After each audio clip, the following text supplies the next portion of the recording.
dig it. So what's going? Man, I've been wanting to talk to you, man. You know, you're a man. What that big brain going on? Come on now, talk to me. I've been wanting to talk to you, man, about, you know, man, you're a trucker, of course, but you're a man of so much in-depth knowledge. I watch your videos you send me, and you know, I know you told me that you was the youngest delegate to help get the 1988 Democratic Convention, state of Texas. Yes, sir. Right. Yes, sir. He is such an effective politician. He can scare people into early retirement, scare people into a pension that people don't realize it didn't even exist. There was no funding for early retirement for workers of the federal government in the United States. You have something that my grandmother, who was born in 1912, went through the Great Depression because we're from rural America, and she was unaware of any stock market crash because that was so far away from Houston County, Crockett, Texas. You know, and then they specifically lived out. I want you to talk about that for our, you know, for our vlog and everything. And I want to just give a different perspective. Like, a lot of people just think we just truck drivers, we just drive trucks, you know, but it's so much more to this, man. And I just want you to give a perspective on that, and as well as this government shutdown that's happening, that's going on now for 2 days. I know you understand what's going on with that, and I just want you to talk a little bit about what's happening from your perspective with this government shutdown, and what that means to the average mind that really don't understand what's going on in the world. Do you mind? Right. d-xterminator, motovlog.com.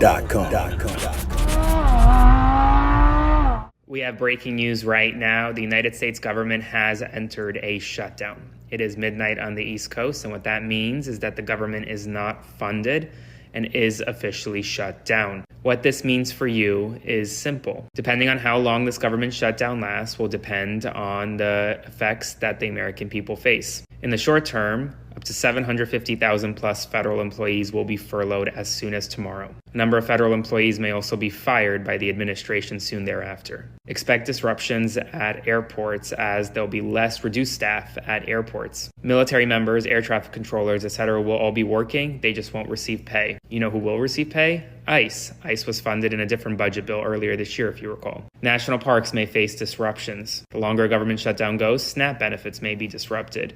WIC benefits may be disrupted. Social Security benefits in terms of signing up may be impacted. Let's see how long this lasts, but the government is officially shut down. I'll provide you updates through it all. Follow along for more and subscribe to my Substack at the link in my bio to support my work. What's going on, Cap? You doing all right this morning? Yeah. How about yourself, man? Right. I can't complain. Yeah, you on the horn? No. Oh, okay. I just told my family, I said, you know, my wife, I said, I'm talk to Derek. Oh, okay. All right. I ain't mean to disrupt your No. She just called, you know, normal, because her schedule and mine kind of go together. Okay.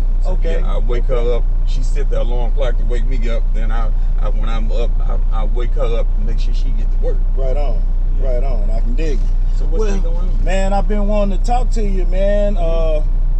You know, you're a man of... What that big brain going on? Come on now, talk to me. I've been wanting to talk to you, man, about, you know, man, you're a trucker, of course, but you're a man of so much in-depth knowledge. I watch your videos you send me, and, you know, I know you told me that you was the youngest delegate to help get... The 1988 Democratic Convention, state of Texas. Yes, sir. Right. Yes, sir. I want you to talk about that for our, you know, for our vlog and everything. And I want to just give a different perspective. Like, a lot of people just think we just truck drivers, we just drive trucks, you know, but it's so much more to this, man. And I just want you to give a perspective on that, and as well as this government shutdown that's happening, that's going on now for 2 days. I know you understand what's going on with that, and I just want you to talk a little bit about what's happening from your perspective with this government shutdown, and what that means to the average mind that really don't understand what's going on in the world. Do you mind? Right. Well, as far as the Democratic Convention of the state of Texas, initially Jesse Jackson had ran in 1984. Okay. Of course, I was a teenager at that time and wasn't eligible to vote. But prior to that, I was always involved in some form of politics, or the NAACP, National Association for the Advancement of Colored People. Right. Started by W.E.B. Du Bois. That's right. And Foundation 1910. So we usually put out like signs and go to different little organized group events and things like that. Like today, they call them election parties. Right. So we would be in headquarters somewhere, specifically. We would either be in some community center, or we would actually be in the Masonic Hall. Okay. They would allow us in for that. Right. And we would, it was just a privilege. Right. And eventually, after Jesse ran initially, he did well. Oh, Maybe it wasn't to the level of some, but to the level and expectation of many, he surprised them. Oh yeah. And he had a good, strong showing in several races. And he's like at that time he was like more of a dark horse candidate. Mm-hmm.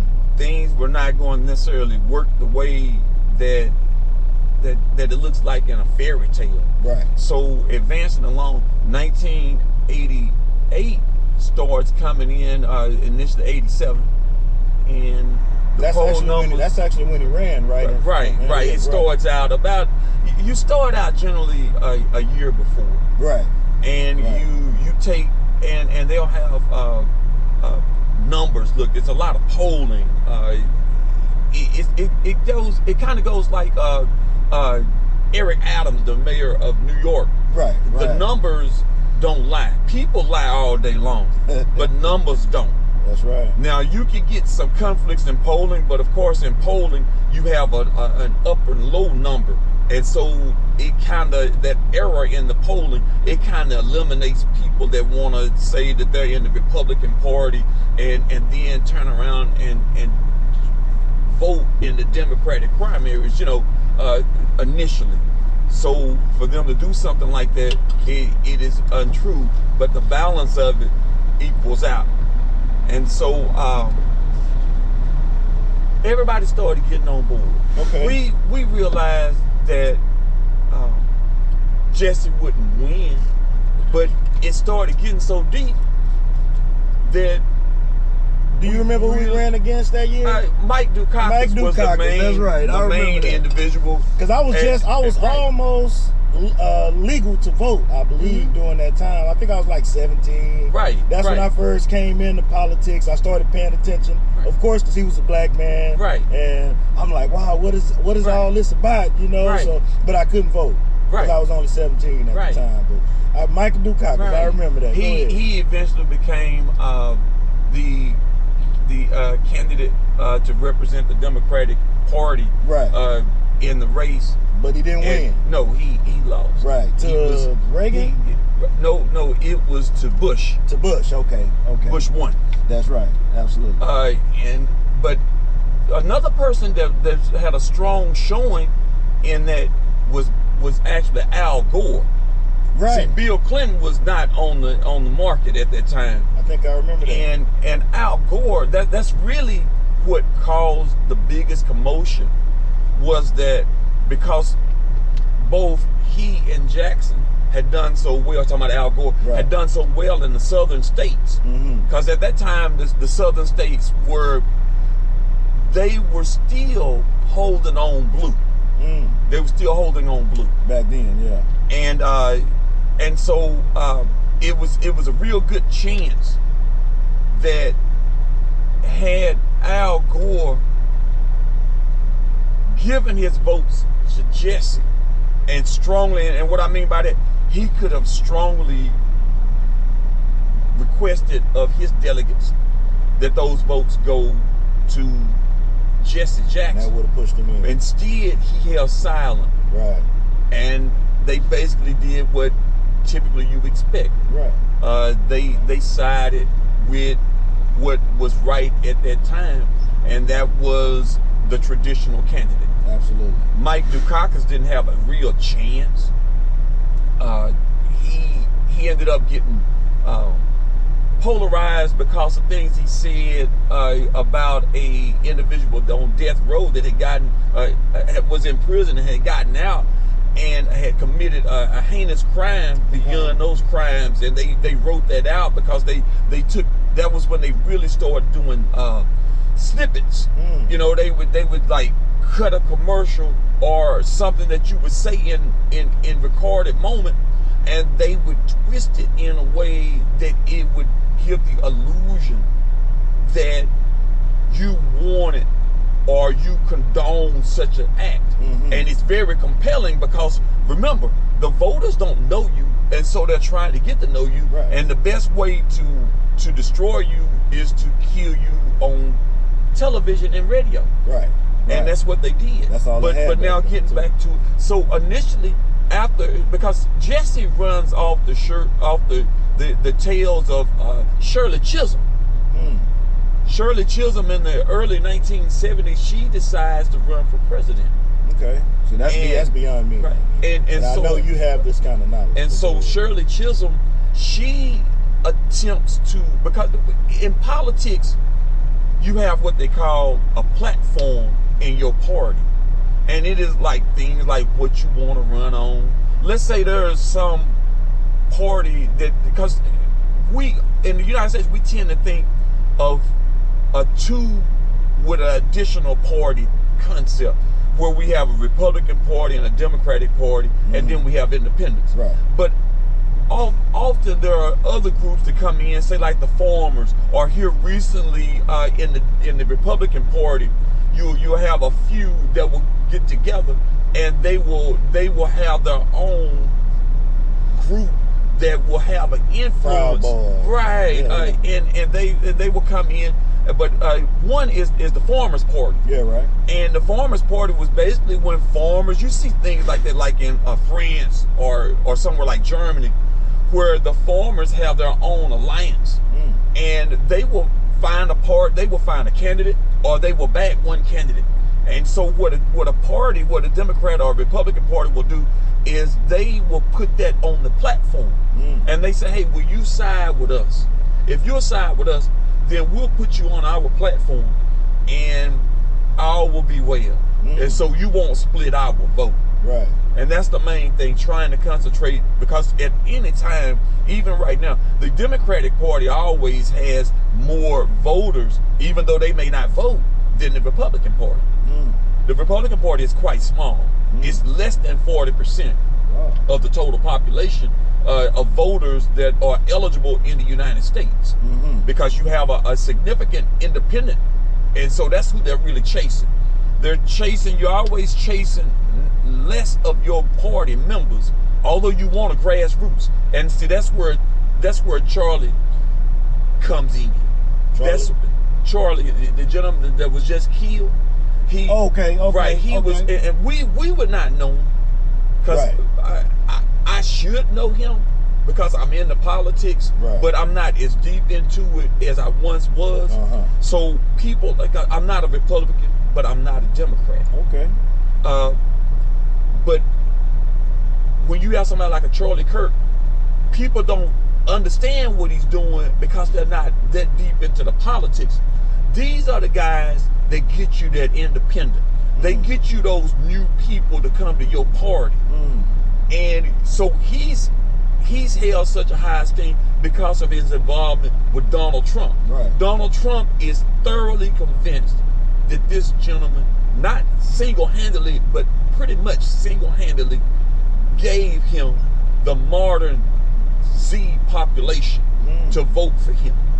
You know, and so he looks at that. Yeah, you know, and that's why he said, no, I got to. The dude was in his 30s, huh? Right, about 31 years old. He had to make that right. Well, it happened even in the Democratic Party when there was a flight that had wrecked, and we had lost Mickey Leland.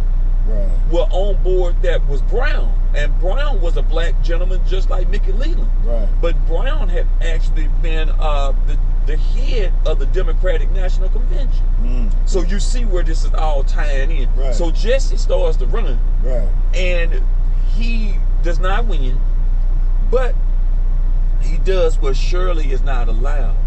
She tried to politic herself into that mainstream of that platform, so she could change the platform's model. Jesse was able to go in. We didn't know Barack Obama ever existed, but what we did know was once we could make some adjustments to that platform, that it would favor the next time an African American wanted, or a woman wanted to run for president. And it would make it a more level playing ground. Because Hillary was supposed to be the candidate, but Barack Obama had given a speech. And what you do at your convention is you put a marquee player that you see in the futuristic model, and you let them give a speech.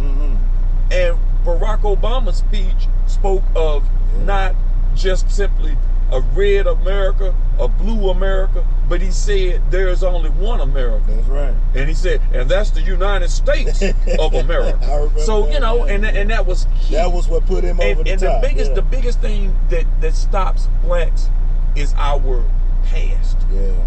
Our past. It catches up to us. But because Barack had some involvement with marijuana, it was so insignificant because the candidate before him, Bush, also had. So it balanced, it balances itself out. It balances itself out. All types of, and going back just one second, when Nixon initially ran against John Kennedy, they did video of him, and he had a 5 o'clock shadow.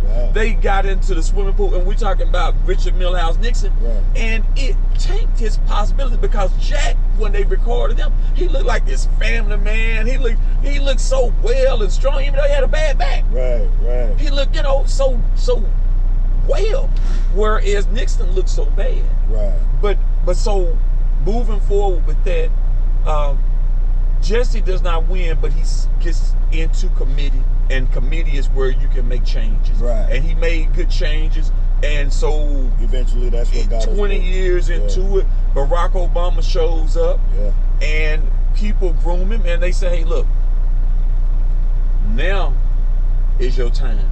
You cannot wait 4 years, because in 4 years, anything can happen. You gotta take it now. Take the bull by the horns, and that's really what you see. He goes in, and although he did not win Texas, he had a strong showing. And if he was that strong, was long, brother. I was working for the city of Houston during that time. I personally stood in line, I want to say 4 hours, man.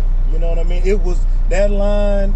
It was at Bayland Park on Hillcroft and Bissonnet, I believe. And that line was so long, the people wasn't moving.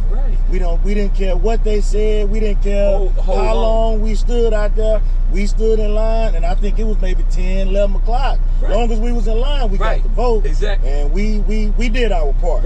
Hold on to your concept. Hold on to your dream.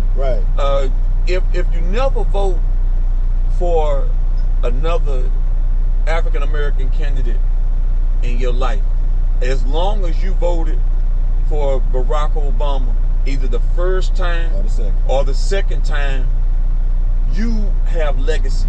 You have something that my grandmother, who was born in 1912, went through the Great Depression because we're from rural America, and she was unaware of any stock market crash because that was so far away from Houston County, Crockett, Texas.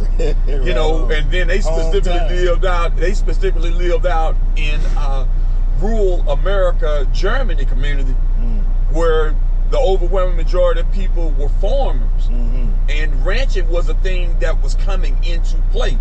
But lots of people don't realize that ranching was actually running black farmers out of business. Because then if you were in the farm and you were picking cotton, and you may have a victory garden, if you can call it that concept, but a family garden where you raised all your fruits and vegetables that you could, or you would market and trade some of your vegetables for some fruits. Right. And so they did a lot of canning and things like that. But she would totally have been unaware, and she passed away in 2005. So see, she never got to see a black person elected to president. So for us to have that opportunity, it meant the world. Yes, sir. It meant the world. Yes, at least we can point to some figure. And the good thing about Barack, he was so squeaky clean. Right. What they call him, no drama Obama. Right. He was so squeaky clean that even today, unlike Bill Clinton, you can continue to point to him right, and say, right. They even have memes and things on TikTok and Instagram about him perhaps coming back to clean up the country again, because they don't have no one in sight, as you said earlier. But that, of course, we know that cannot happen. The only way that could happen is if Donald Trump is allowed to have a third term. Right. Which he already got the 2028 right. And all that dates back to Franklin Delano Roosevelt. Okay. When he passed away in his fourth term, his fourth term, all of them were running consecutively. They felt like the tolls and stress of the office had a lot to do with his passing away. And they said that they typically go with the George Washington concept. He stepped down after 2 terms, and typically no one runs beyond that, with the exception of Franklin Delano Roosevelt, FDR. Okay. But well, we press for time. You know, we got to get our day started. But hold on, I do want you to give, and I hate to burglarize your thought on that, but you know, of course, we got to get our day started. But I do want you to talk a little bit about this government shutdown, brother. So the government shutdown is not really anything new.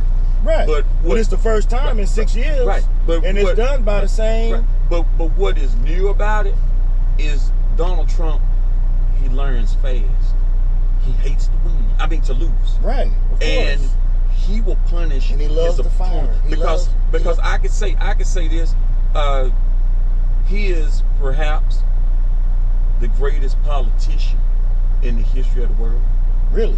The reason why is you have to remove all the covers, remove concepts of racism, remove concepts of that's not my party, remove concepts that's not my candidate, and you got to look at the whole picture. If a politician can do 2 things, make you smile and make you hate, not meaning in a strong sense of the word, but make you so upset, that is one heck of a politician. He's definitely that. And that's what I mean by that. This man came out of nowhere. He was always present in the eye. He took concepts and pushed everybody in, and then he went to the opposite party and got the election. But what's key about this is that Donald Trump is doing things that we normally would not consider traditional politics. He is enacting on everything that he promised, that as long as it does not interfere with himself. And that's the main thing. So look for people to possibly be laid off. They said 100,000 already done resigned. And that's just 100,000 out of the 750,000. That's fear mongering. He is such an effective politician. He can scare people into early retirement, scare people into a pension that people don't realize it didn't even exist. There was no funding for early retirement for workers of the federal government in the United States. That's something that he basically pushes through, and people just say, hey, I'm just going to leave my job and call it a day. And they just wait on the money, just like the city of Houston. When they initially had, and it's been 2 months, and some of them up to 6 months, and they still have yet to get paid. Right. They're drawing government assistance. So imagine you ask somebody like that, it's going to affect them. That brings home. If you are pregnant or y'all are expecting, and y'all try to go to something like WIC, it may not have funding at that moment. And remember, when you're dealing with the government is a machine. It's a system. So just like any machine, when you start up, you stop it. It takes a while for it to start back up. Right. And most likely this time when it starts back up, it's gonna be very unique, because a lot of the main players will have decided this could happen again. Right. This man is early in his first term, and I'm not gonna keep taking my family, myself through this, so I'm gonna go ahead and I'm gonna opt out to retire early. But the key thing, and I'm gonna let you go on this, but the key things that you need to be aware of is the meeting of all the military generals and admirals. Basically what he's going after is he is going, the Republican, as far as Trump's administration, they are going after blacks and white women. So the key things are women and black men. Those are who they're, when they say they want you to be physically fit, that's going after the women. Because they're going to hold them at such a high level as saying, hey, you need to be able to do these type of calisthenics. You need to be able to do this. And if you can't do it to the level of a man, so in other words, that's push-ups. If they say 50, they're going to start raising it to 60. So they're going to try to stop you. And see, the key thing is just like a ticket or something from a cop. You want to stop him before he starts writing it. Right on. And so they're going to try to stop him at recruitment level. Right on. And then once they do pass that, then they're going to try to stop them in training camp. Right. And they'll deter quite a few of them. Right on. They'll get what they want. And so those are things. But other things that, and real quick, other things that will be affected is anything dealing with healthcare. Look for them to really focus on that. That's the main reason they can't agree, is because of healthcare. They're gonna let a lot of those people go, and they're gonna strain Obamacare. They're gonna strain it down. Yeah. Now, initially he said he was gonna try to improve something on it. That was first rhetoric conversation from the first term, but look for a lot of those things to be like your national parks.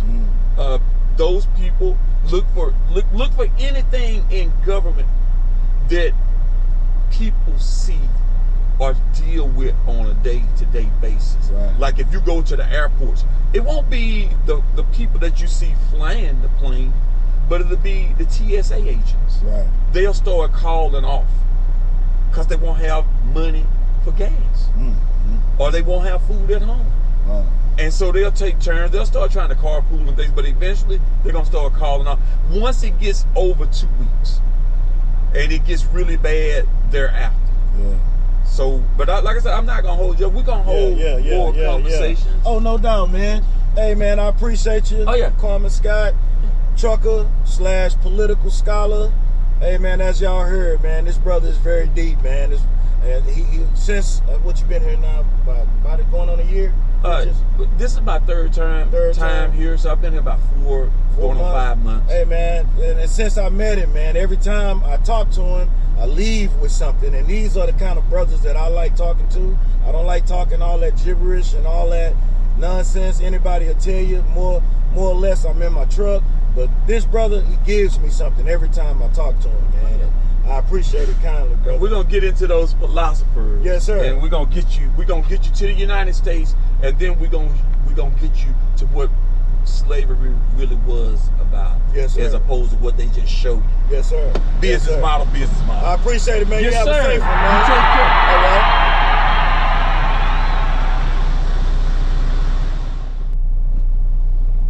Yes, sir, man. That was a nice little soliloquy from my brother, man. But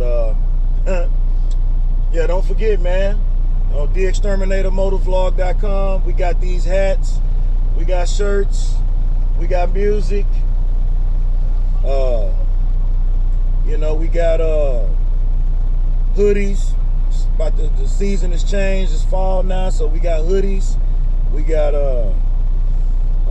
starter jackets, you know, in all colors. You know, so click on that link down below and check us out, you know, because yeah, we doing big things, man, at d-xterminator motovlog.com.